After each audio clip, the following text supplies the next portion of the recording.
Welcome back to BLOCKTV here at the first ever Ethereal Summit in Tel Aviv, Israel. And I'm so lucky to sit here with both Steve Cerveny and Sophia Lopez of Kaleido. I'm pronouncing this right, correct? Of Kaleido, who will actually be announcing things here today. But before anything else, Steve, the CEO and co-founder, Sophia, CFO and co-founder at Kaleido, correct? Steve, explain to me a little bit what Kaleido is, what you guys do.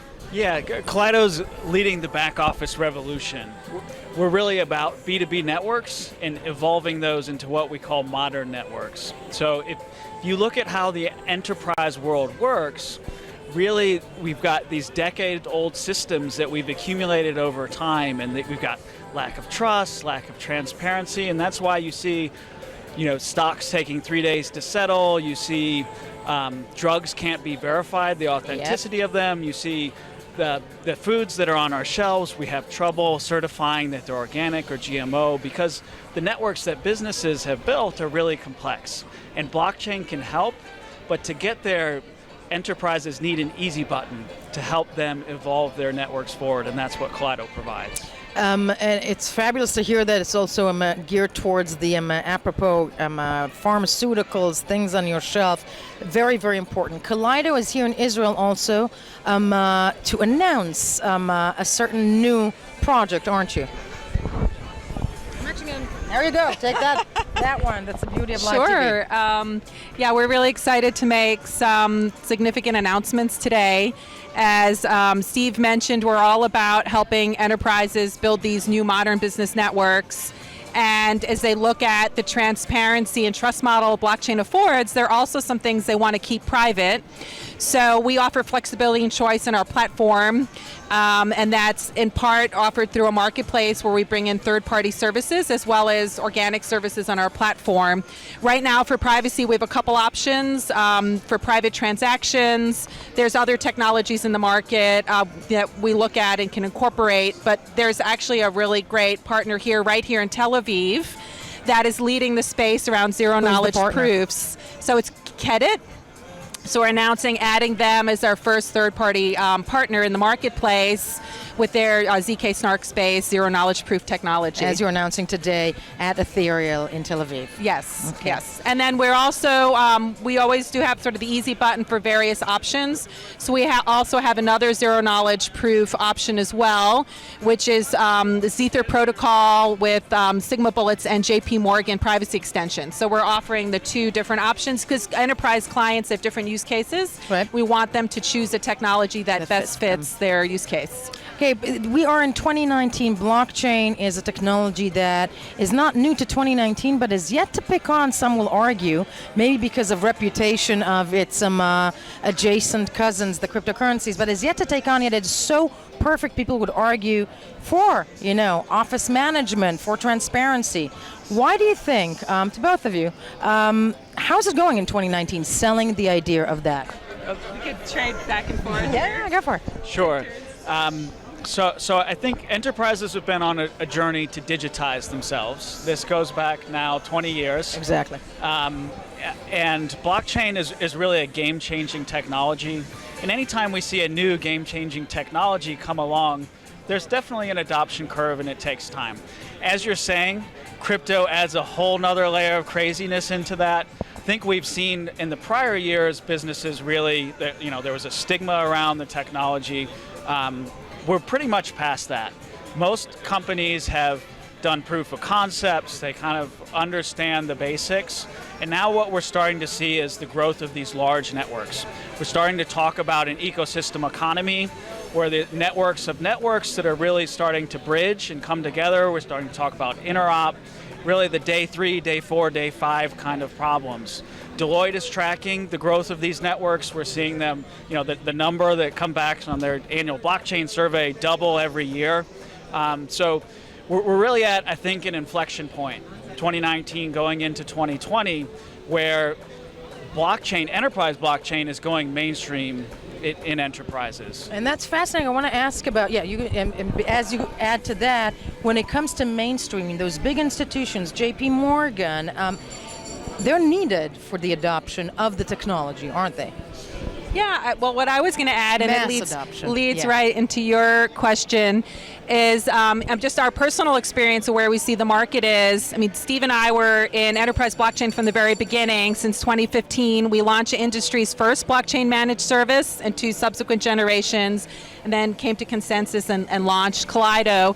We actually have thousands of networks running on Kaleido since we announced at the Consensus conference that you said you were at Back in May of last year publicly. And we've really seen with being able to really approach the problem from the business problem down versus sort of the technology up, really accelerating what Fortune 100 companies are able to do. There was one network, and we'll be at Cybos speaking with them there in a week in London.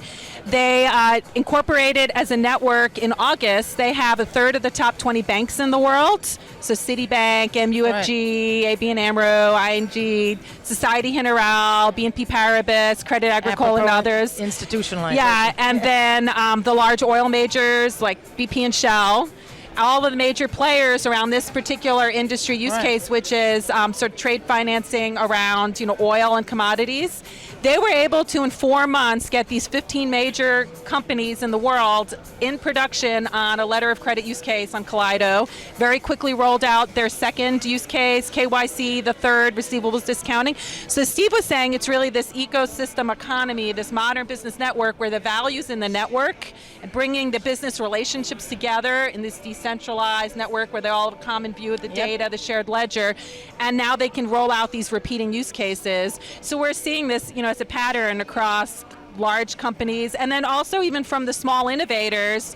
So really there's a whole range of what the industry can do to move forward from sort of business model disruption, more the revolution to the evolution, of just like paper-based processes or just these legacy systems that have been, they're decades old and really are ripe for digital transformation.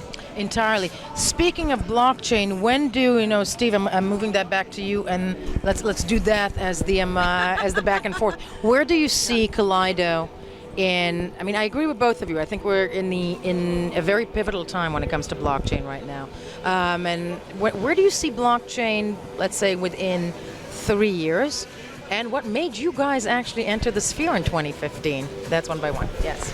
Yeah, so I think a lot of the people that we talk about in the blockchain space who have seen prior waves of innovation, I helped launch cloud services, I worked in middleware and SOA and other generations prior to that.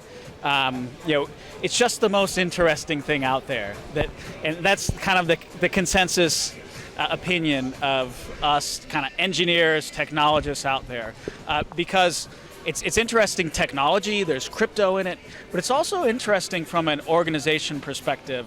This decentralized thing is just different. There's an ideology behind it. It's different for enterprises. It's different. If you think about all the hundreds of systems that they run to keep their big businesses running, this one's different in that it requires them to really collaborate on a deeper level with their partners and even with their competitors.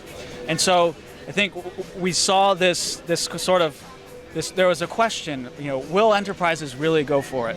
We've answered that question now in 2019. So looking forward 3 and 5 years out, we're talking about the world's critical systems, booking airline tickets, trading stocks, doing very basic things, being reinvented. These business networks are pushing forward, they're modernizing. So we've now kind of going beyond pilots to real production. So that means scaling, that means switching off the old systems and really, really relying on these new systems. And so I see Kaleido playing a key part in that and really enabling the pioneers and the trailblazers who are out and understand their respective industries better than we will. But our platform is an enabler. It's the technology easy button. Right. Sophia, a bit of a philosophical question to you. I'm coming off of what Steve said, because you two are believers. Is the world ready to switch off the old systems? There's always a maturity. We should. There's a maturity. A maturity model. So what we saw in the early days when we first start working in blockchain was people setting up shadow ledgers. So just sort of running in parallel and doing things like shadow government, dispute resolution, or things that weren't functioning well in that use case that could run alongside to show you how it can be done. Yeah. So it could be complementary. Could be just something sort of more of the proof of the technology, when we are seeing some clients who just didn't have a digital system, they're moving from paper-based faxes, Right. phone calls, and emails. So in that case, now that's becoming the system of record. When they do have a lot invested in like an enterprise system that's been running for decades, they obviously need to go through certain phases with any enterprise IT project where you cut one off Right. and move to the new, but there's just so much business benefit and ROI. We're actually seeing clients with these networks, we saw some push into through December 21st of last year. They normally shut their IT down, a code freeze after Thanksgiving. Right. For example, in the U.S., they had their IT teams working around the clock because there's just so much business value for them to do this. So I do think there are some clients already pushing ahead, especially where that system didn't exist already, Right. to solve some of these decades-old problems. We have a network running in Southeast Asia where it's financial inclusion, domestic remittances. They basically leapfrogged over. They weren't even connected to SWIFT or modern payment rails. They Exactly. leapfrogged right to blockchain. And So- that's a question about that, because do we find that Asia is more forward-thinking about the blockchain in that respect? They're ahead of us in the West? Yeah, I think that's true. Because going back to what we were talking about just a minute ago, it's organizational and cultural as well. So Yeah. you get into different regions of the world have different attitudes to how they partner and collaborate. From a business perspective, so it's a really interesting lens. I think we are seeing Asia very open to building these networks. We see central agencies that are really pushing and providing incentives. As Sophia said, it's a very competitive space. So the idea of leapfrogging other areas of the world, other generations of systems that are out there is a very top of mind concern Right. as well. No, and fascinating to see, though, by the way, you guys ahead of the curve. Sophia, question to you, because you were also this morning at the Breakfast for Women in Blockchain. Look, I'm going to say it out loud. I'm a woman. I don't think the glass ceiling is broken. I think there are a few cracks. We're in, the Ethereal Summit in Tel Aviv. Needless to say, like in every sector, it's 80% men and 20% women. What does it mean to be a woman in blockchain? Is it a sphere that's more welcoming in the tech industry, one can argue, than Yeah, others? might be less than 20, but I was trying. Thank you. Yes. I guess it's an interesting question. I spent sort of the last decade with large portfolios at a large enterprise IT vendor, and maybe there weren't as many women, the ratio wasn't 50-50, but when you lead with, what you're working on, the projects, the technology, client-driven business outcomes, I think that's the right conversation to have. We had talked beforehand amongst the consensus ecosystem companies what would be the best thing to do to help the women at the Ethereal Summit, and decided to do the breakfast as a way to jumpstart the event with people forming those connections. How can we help each other? What would they like to accomplish? What sort of connections could we facilitate? Set up a Telegram group. So it's just really about making the most of the day together, sort of learning what everyone's working on, so people walk away with maybe a bigger Rolodex. And alas, in 2019, we women still need those gatherings. Steve, not to make you feeling not included,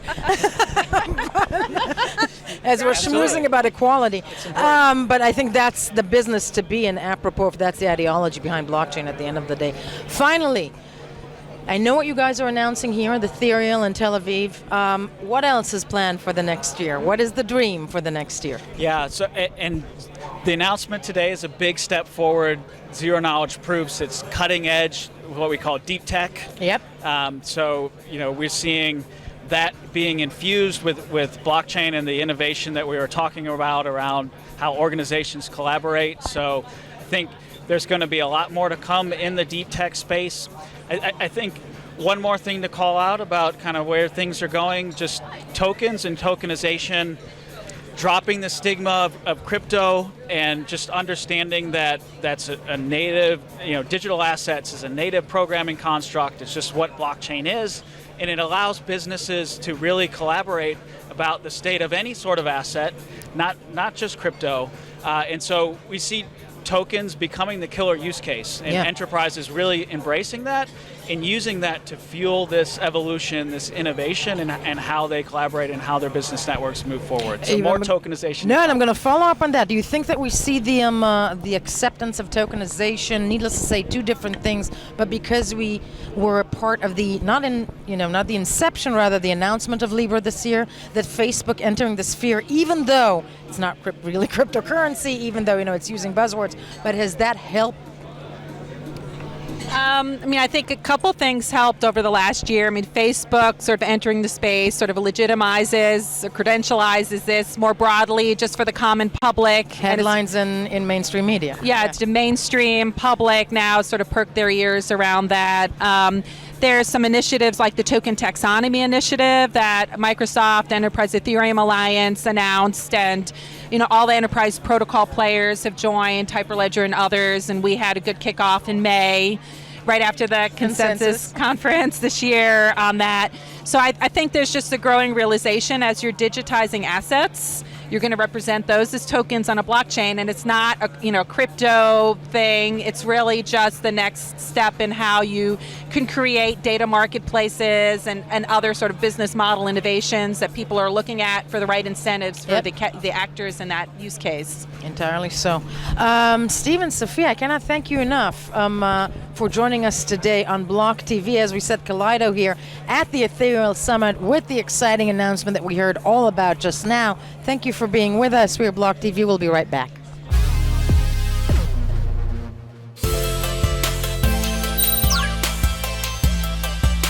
For more news and updates, follow us on Twitter.